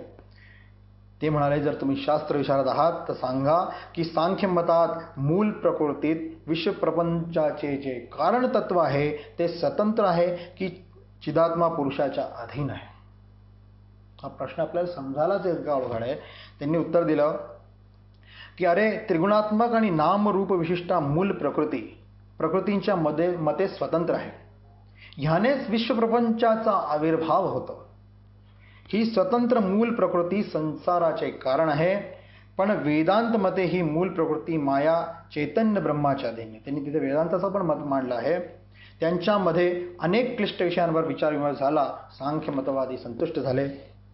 मग आले बौद्ध आणि जैन. बौद्धांनी प्रश्न विचारला की आमचे जे 4 संप्रदाय आहे, माध्यमिक, योगाचार, सौत्राधिक आणि विभाषिक, याच्यात काय अंतर आहे हे तुम्ही सांगा. 2 प्रकारच्या ब्रह्मवादात पार्थक्य कुठे आहे हे सांगा. आणि याच्यामध्ये वेदांत मत या 4ही मतात कशा प्रकारे वेगळं आहे हे सांगा. आचार्यांनी त्याचं निरूपण केलेलं आहे. ते खूप क्लिष्ट आहे, खूप विस्तारमध्ये आहे. ज्यांना रुची आहे त्यांनी वाचन केलं तर त्यांच्या लक्षात येईल. जैन आले. जैननी विचारलं, आस्तिका शब्दाचा प्रकृत अर्थ काय आणि या शब्दाने कोणत्या वस्तूला इंगित केलं गेलं आहे जैन शास्त्रामध्ये. आचार्यांनी उत्तर दिलं, जीवस्तिका आहे, पुद्गलस्तिका आहे, धर्मस्तिका आहे, अधर्मस्तिका आणि आकाशस्तिका या 5ही शब्दांनी जे संकेत केलेला आहे तो जीवाचा, देहाचा, धर्माचा, अधर्माचा आणि आकाश याचा संकेत केलेला आहे. जैन संतुष्ट झाले. ते म्हणाले, तुम्ही खरंच विद्वान आहात, तुम्ही कृपा करून मंदिरात प्रवेश करावे. पण अजून काही लोकांच्या शंका उरलेल्या होत्या. जैमिनी मतावलंबी आले. मंडन मिश्र जे जैमिनी मताचे सर्वोच्च प्रकांड विद्वान होते, ते आचार्यांचे शिष्य आहे बघून सुद्धा तिथे काही लोक राहून नाही गेलं त्यांना. आणि त्या आलने त्यांनी विचारलं, एकच प्रश्न विचारतो, आम्हाला माहिती तू उत्तर द्याल पण ही प्रथा आहे म्हणून एक प्रश्न विचारतोय. तो प्रश्न म्हणजे असा की जैमिनी मतामध्ये शब्दाचे स्वरूप काय आहे. शब्द द्रव्य आहे की पदार्थ आहे, हे गुण आहे. आचार्याने उत्तर दिलं की आपण सर्व जाणता की शब्द वर्णात्मक आहे आणि वर्ण नित्य आणि व्यापक आहे. श्रवण इंद्रियद्वारे जेव्हा हा अनुभूत होतो तेव्हाच त्याची उत्पत्ती मानली जाते. म्हणून शब्द हा द्रव्य आहे, गुण नाही. तरी संतुष्ट झाले आणि सगळ्यांनी मग दार उघडून दिले आणि आचार्यांना प्रवेश करायसाठी विनंती केली. आचार्य तिथे एक कुंड होता, त्या कुंडाच्या जळाचं प्राशन केले आणि त्या शारदा पीठावर आरूढ होण्याच्या आधी त्यांनी मां शारदाची स्तुती केली आहे. सुवोक्षजकुंभां सुधापूर्णकुंभां प्रसादावलंबां प्रपुण्यावलंबां सदासेन्दुबिंबां सदोनिष्ठबिंबां भजे शारदंबां अजस्त्रमदांबां कटाक्षे दयाद्रां करे ज्ञानमुद्रां कलाभिर्विनिद्रां कलापेः सुभद्रां पुरस्त्रीविनिद्रां पुरस्तुंगभद्रां भजे शारदांबां अजस्त्रमदंबां. हा शारदा अष्टक जो आहे हा आजही म्हटला तर विद्यार्थ्यांना तोच लाभ येतो. स्मरणशक्ती वाढते, मेधाशक्ती वाढते, जी बुद्धीची प्रखरता वाढते. पण हे आईवडिलांना शिकवायला हवं ना. हे स्तोत्र पूर्ण झालं आणि मां शारदा प्रसन्न झाली. तिथे एक अट होती की सगळ्या पंडितांचं उत्तर दिल्यानंतर पण जवळपर्यंत मां शारदा स्वतः घोषणा करत नाही की हो हा सर्वज्ञ आहे आणि हा या माझ्या पीठावर आरूढ होण्यासाठी अधिकारी आहे, त्याची सगळे वाट बघत होते. हे स्तोत्र पूर्ण झालं आणि आई प्रसन्न झाली आणि ती स्वतः म्हणाली की वत्स शंकरा, मी तुझ्यावर प्रसन्न आहे. मी तुला सर्वज्ञ या उपाधीने विभूषित करते. तू प्रसन्न चित्ताने माझ्या या पीठावर आरोहण कर. तूच या पीठाचा योग्य अधिकारी आहे. या देववाणीने पूर्ण मंदिर कंपित झाले. लोक स्तंभित होऊन गेले. आचार्य हळूहळू शारदापीठकडे वाढले आणि त्यावर आरूढ झाले. चारीकडे आचार्यांचा जयघोष सुरू झाला. नगाळे दुमदुमी वाजायला लागले. आज खऱ्या अर्थाने आचार्य जगद्गुरू झाले. आज आपण बघतो जगद्गुरू ही उपाधी कोण कुठून येतो आणि लावतो, किंवा त्यांचे शिष्य जे आपल्या गुरुची प्रतिष्ठा वाढवायला त्यांना जगद्गुरू लिहितात. पण हा प्रसंग हे जाणून गेला की आपल्या इथे जगद्गुरू ही उपाधी कशी प्राप्त व्हायची, कोणत्या पातळीच्या व्यक्तीला ही जगद्गुरू ही उपाधी प्राप्त व्हायची, काय परंपरा होती, हे या प्रसंगाने आपल्याला लक्षात येईल. आता शारदापीठ ग्रहण केल्यामुळे आचार्यांचं विशाल सन्मानाचे अधिकारी झाले आणि अद्वैत मतवादाला पण एक विशेष स्थान आपल्या देशात मिळाले. आणि आचार्यांमुळेच, त्यांच्या प्रभावामुळे पूर्ण भारतभूमीमध्ये पवित्र वेदांत धर्म, सनातन धर्म प्रतिष्ठित झालेला आहे. आणि हिंदू धर्माच्या जीवनशक्तीला सहस्त्र वर्षाचं स्थायित्व प्राप्त झालं. ही आचार्यांची कारकीर्द आहे. आचार्य तिथून निघून परत श्रीनगरला आले. तिथे एक शिव आणि देवी मंदिर होतं. तिथे पण त्यांनी भावविभोरून एक स्तोत्र रचना केली आहे. त्याला आपण सौंदर्य लहरी किंवा आनंद लहरी या नावाने ओळखतो. आचार्यांचे आगमन चिरंतन राहावे म्हणून तिथे एक पर्वताचे नाव शंकराचार्य शेल या नावाने ठेवले. ते नाव आजही तसेच आहे. जे लोक हे क्लेम करतात की श्रीनगर किंवा काश्मीर आमचं आहे, त्यांच्यासाठी हा एक प्रामाणिक उत्तर आहे इतिहासाकडनं. आचार्य तिथून पुढे वाढले आणि त्यांना त्यांचे जे गुरु होते गोविंदपाद, त्यांचे गुरु गौडपाद, तिथे त्यांचे दर्शन झाले. गौडपादांनी त्यांना आशीर्वाद दिला आहे. गौडपादांची दर्शन झाल्यानंतर पण आचार्यांच्या भावामध्ये फार अंतर झाला. त्यांचा भाव वेगळा झाला आणि ते आता अंतर्मुखी झाले. अंतर्मुखी झाल्यानंतर शिष्यांच्या लक्षात आलं की आता आचार्य आपला अवतार कार्य समाप्त करण्याचे त्या अशा क्षणी आलेला आहे. तो क्षण आले केव्हाही येऊ शकतो आणि आता अवतार आपलं कार्य समाप्त करतील. पण त्याच्या आधी आचार्यांनी एक व्यवस्था लावली. ती व्यवस्था म्हणजे आता आहे जी वैदिक धर्माची स्थापना केलेली आहे, त्याचं संरक्षण कसं होईल. म्हणजे त्यांनी 4 पीठ स्थापित केलेलं आहे. त्यांची व्यवस्था त्यांनी कशी केली. आपले जे 4 चिंचे शिष्य होते पद्मपाद, सुरेश्वर, हस्तामलक आणि तोटकाचार्य, त्यांना त्या 4 पीठांचे मठाधीश केले आहे. दक्षिण दिशेत रामेश्वरधाम, तिथे शृंगेरी मठ आणि या प्रत्येक मठामध्ये त्यांनी जे दशनामी संन्यास संप्रदाय होता त्यांच्यातले पण काही संन्यास संप्रदाय या मठांच्या अधीन त्यांनी आणलेले आहे. ते कसे ते बघूया. तर दक्षिण दिशेत रामेश्वरधाम, तिथे शृंगेरी मठामध्ये सरस्वती, भारती आणि पुरी संप्रदाय यांच्या अंतर्गत आणला. त्याचे आचार्य सुरेश्वर हे प्रधान झाले. त्यानंतर पश्चिममध्ये द्वारकाधाम, तिथे शारदा मठ, हस्तामलक त्याचे प्रधान झाले. तिथे तीर्थ आणि आश्रम या संन्यास संप्रदायाला त्यांच्या अंतर्गत आणले गेले. पूर्वी दिशेत पुरी धामाच्या गोवर्धन मठात पद्मपाद त्याचे मठाधीश झाले आणि तिथे वन आणि अरण्य हे संन्यास संप्रदाय त्याच्या अंतर्गत आणले गेले. उत्तर दिशेत ज्योतिर्मठात गिरी, पर्वत आणि सागर हे संन्यास संप्रदाय त्याच्या अंतर्गत आणले गेले आणि तोटकाचार्यांना त्याचं मठाधीश केलं गेलं. या 4 पीठांना एक आधारवाक्य पण त्यांनी दिला. तत्वमसी, प्रज्ञान ब्रह्म, अयत आत्मा ब्रह्म, अहम ब्रह्मास्मी हे 4 महावाक्य त्यांचे आधारवाक्य त्यांना दिले गेले. ही सगळी व्यवस्था लावून आचार्य बद्रीनारायणसाठी निघाले. तिथे भगवान नारायणाची त्यांनी वंदना केली आणि त्याचं नाव आहे हरिमाळी स्तोत्र. हा सर्वात शेवटला स्तोत्र आहे जो आचार्यांनी आपल्या पूर्ण ग्रंथरचनेमध्ये सर्वात शेवटी रचलेला आहे. ते यथाकाली केदारनाथ आले आणि तिथल्या मंदिरात पूजा अर्चना करून तन्मय झाले. शिष्य समुदायाला संबोधित केलं आणि ते म्हणाले, आता या शरीराचं कार्य पूर्ण झालं आहे. आता स्वस्वरूपात लीन होण्याची वेळ आलेली आहे. मी सर्व अंतःकरणाने तुम्हाला आशीर्वाद देतो की तुमचे मनोरथ सफल होतील आणि तुम्ही आता आजीवन सनातन वैदिक धर्माचा प्रचार करत राहा. मुख्य रूपाने गुरुपरंपरेने जो प्राप्त ब्रह्मज्ञानाचा मी उपदेश केला आहे त्या ब्रह्मस्वरूपात तुम्ही सदैव प्रतिष्ठित राहा, हा उपदेश आचार्यांनी केला. आचार्य मौन धरून गंभीर ध्यानात मग्न झाले. या अवस्थेत पुष्कळ वेळ बसलेले होते आणि मग समाधी योगद्वारे आत्मस्वरूपात ते लीन होऊन गेले. आणि अशी जनश्रुती आहे की आचार्य सशरीर केदारनाथाच्या त्या लिंगामध्ये लीन झालेले आहेत. आचार्य स्वतः म्हणाले होते की कृते विश्वगुरु ब्रह्मा त्रेतायाम ऋषी सत्तमः द्वापरे व्यास एवं स्यात कलावत्र भवाम्यहम्. म्हणजे सत्ययुगात विश्वगुरु ब्रह्मा राहतील, त्रेतायुगात महर्षी वशिष्ठ हे विश्वगुरु राहतील, द्वापर युगात वेद व्यास हे विश्वगुरु राहतील आणि कलियुगात मी विश्वगुरूंमधून इथे आलेलो आहे. हा जो कलियुगचा कालखंड आहे याच्यामध्ये आपल्याला कोणचा पण मार्गदर्शन, कोणत्याही प्रकारचा मार्गदर्शन हवा तर तो मार्गदर्शन आपल्याला शंकराचार्यांच्या या ग्रंथरचनामध्ये सापडू शकतो, मिळू शकतो. त्याच्यासाठी त्यांच्या ग्रंथाकडे आपल्याला वळावं लागेल, त्या अध्ययनासाठी आपल्याला हाताळावं लागते.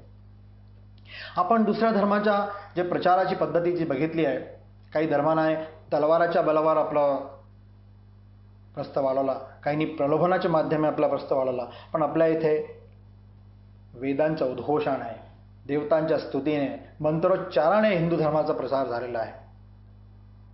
आणि गंमत बघा, तरी आज आपल्याला हिंदू धर्मावलंबींना असहिष्णु असं म्हटलं जातं. आचार्य शंकर महान दार्शनिक आणि धर्मप्रवर्तक होते. त्यांनी अद्वैत वेदांताला एक ठोस आधार दिला. त्यांनी सनातन धर्माच्या विविध विचारधारांना एकीकरण केले. त्यांचे विचारोपदेश आत्मा आणि परमात्माच्या एक रूपतेवर आधारित आहे. त्यांच्या मते परमात्मा एकाच वेळी सगुण आणि निर्गुण या रूपात असू शकतो. काही लोकांच्या मनात प्रश्न होतो, असं कसं शक्य आहे? जो सृष्टीचा रचयिता आहे, जो साकार सृष्टीमध्ये जे काही दिसतं त्याची रचना करू शकतो आणि जे काही दिसत नाही ते पण त्याच्याच रचनाचा भाग आहे. आज कोरोना काळामध्ये कोरोना हा व्हायरस आपल्याला दिसत नाही आहे, पण त्याचं अस्तित्व पण नकारू शकतो का? तर या सृष्टीमध्ये अशा बऱ्याचशा गोष्टी आहेत ज्या आपल्याला दिसत नाही पण त्यांचं अस्तित्व आहे. तर जो निराकार आणि साकार त्यांचा रचयिता आहे तो त्याला स्वतःला तसं रूप धरणं अवघड आहे का? म्हणून जे सगुणचे उपासक आहे त्यांनी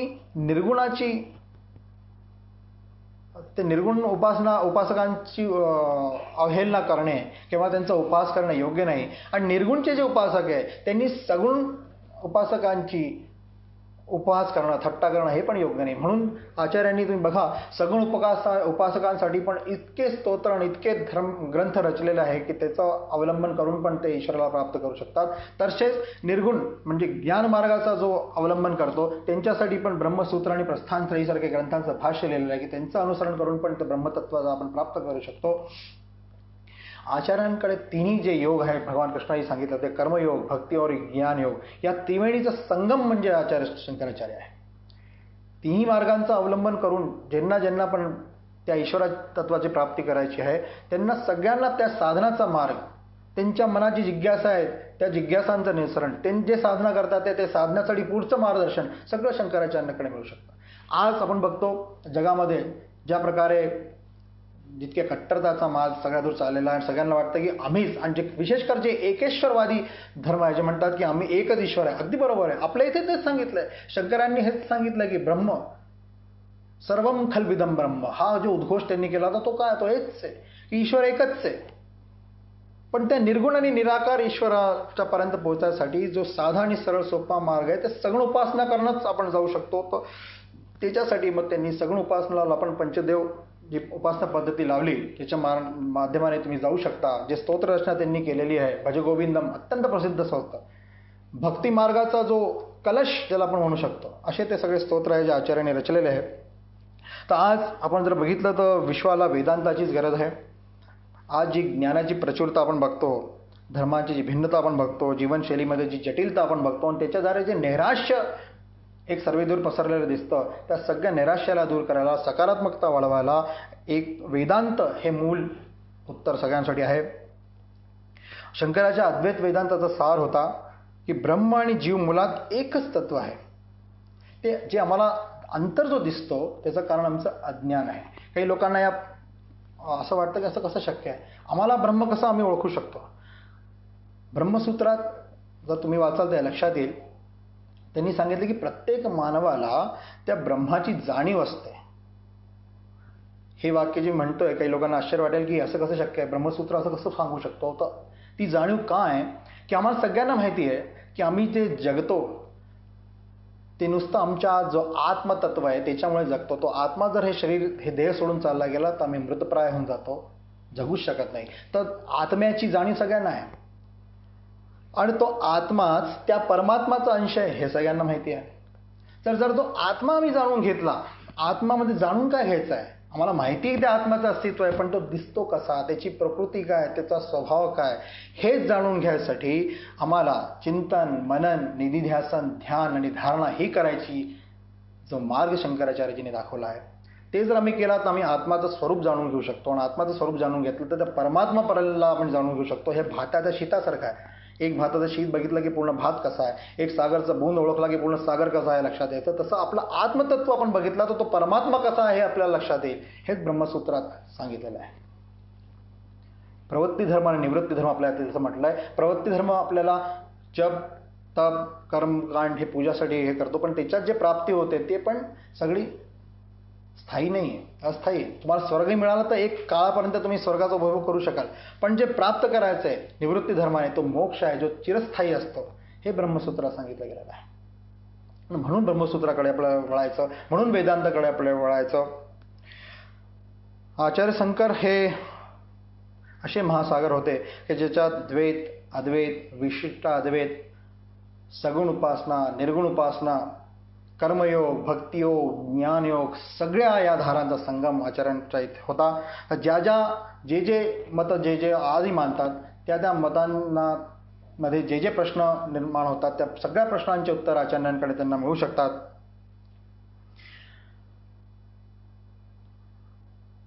आचार्यांनी एक प्रबोधन समस्त मानवजातीला केला आणि तो होता, दुर्जनः सज्जनो भूयात्, सज्जनः शांतिमाप्नुयात्, शांतो मुच्यते बंधम यो, मुक्त चान्यान विमोच्यते. म्हणजे काय, दुर्जनांनी सज्जन बनावे, सज्जनांनी शांत बनावे, आणि जे शांतजन आहेत त्यांनी बंधनमुक्त व्हावे आणि मुक्तजनांनी दुसऱ्यांना मुक्त करावे. तर आचार्यांच्या या वचनाचा अनुपालन करून आपण जीवन सार्थक करू शकतो. आज ज्या ज्या प्रकारचे प्रश्न प्रत्येक मनुष्याच्या मनात आहेत, विश्वाच्या मनुष्याच्या मनात आहे, त्या सगळ्या प्रश्नांचे उत्तर आचार्यांच्या शास्त्रांमध्ये, त्यांच्या भाष्यांमध्ये, त्यांनी रचलेल्या ग्रंथांमध्ये आपल्याला मिळू शकतात. पण गरज आहे की तिकडे आपल्याला वळावं लागेल. नवीन पिढीला आपण म्हणतो की ती भटकलेली आहे. ती भटकली का? त्याचं कारण आपण आई वडील पण आहोत. तो संस्कार आपण लावत नाहीये म्हणून ते तसे भटकत आहेत. आचार्यांचं वक्तित्व इतकं विराट आहे, त्यांनी कार्य जो केला तो इतका अफाट आहे. आज 1300 वर्ष झाले. त्याच्यानंतरही त्यांनी जे स्तोत्र रचले, त्यांनी जे ग्रंथ रचले, त्याचा प्रभाव आपण वाचला की लक्षात येतो की तो काय आहे. त्यांच्या व्यक्तित्वाला एका 40-50 मिनिटामध्ये त्याचं निरूपण करणं अशक्य आहे. त्यांच्याच कृपाने त्यांनी माझ्याकडनं वदवून घेतलं. काही चुका झाल्या असतील तर त्या चुका माझ्या आहेत म्हणून मला क्षमा करावी. आणि त्यांनी जी वाघपूजा माझ्याकडनं करून घेतली, त्यांच्याच चरणी गुरुपादुकांचं वंदन करून मी हे वाघपूजा त्यांच्या चरणी समर्पित करतो. ओम नमो गुरुभ्यो गुरुपादुकाभ्य, नमो परेभ्य परपादुकाभ्य, आचार्य सिद्धेश्वर पादुकाभ्यो नमो नमः श्री गुरुपादुकाभ्य. ओंकार हिंकार रहस्ययुक्त श्रृंकार गूढ़ार्थ महाविभूत्या ओंकार मर्म प्रतिपादिनीभ्यां नमो नमः श्री गुरुपादुकाभ्याम. होत्राग्नि हविष्यहोत्र होमादि सर्वकतभासमानं यद्ब्रह्म तद्बोधवितारिणीभ्यां नमो नमः श्री गुरुपादुकाभ्यां. कामादि सर्प व्रजगारुडाभ्यां विवेकवैराग्यनिधिप्रदाभ्यां बोधप्रदाभ्यां धृतमोक्षदाभ्यां नमो नमः श्री गुरुपादुकाभ्यां. अनंत संसार समुद्रतार नौकायिताभ्यां शिरभक्तिदाभ्यां जाडाब्धि संशोषण वाड़वाभ्यां नमो नमः श्री गुरुपादुकाभ्यां. ओम आदिगुरु भगवान शंकराचार्य विजयन्तराम. ओम शांति शांति शांति.